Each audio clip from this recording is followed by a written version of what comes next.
Are verbal abuse and emotional abuse the same thing?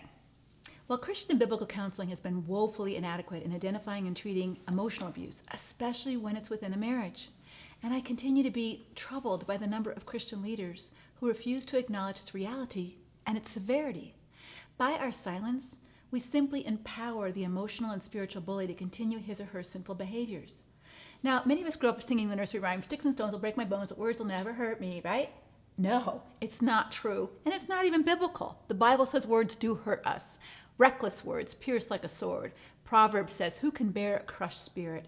And Jesus likens reckless words to tongue murder. And research now shows that emotional and psychological abuse can be more harmful than physical abuse can be, and its effects longer lasting and more damaging.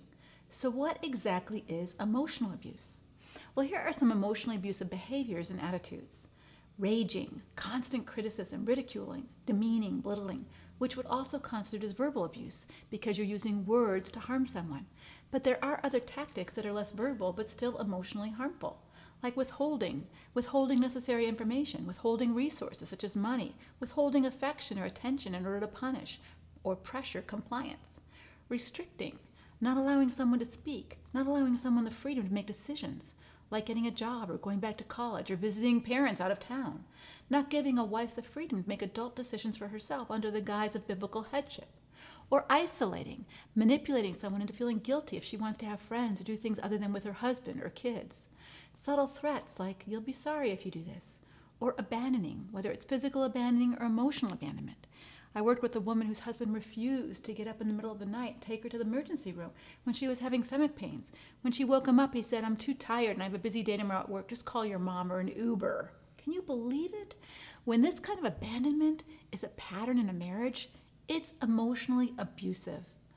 Another way of being emotionally abusive is by coercing, using spiritually sounding words or even the Bible to manipulate and control another person into compliance, or accusing her of things that she has not done, or ordering her to do things against her will, ignoring her needs, her feelings, her goals, and even her complete personhood, treating her like an object to use rather than a person to love, or minimizing her feelings, her value, and her worth.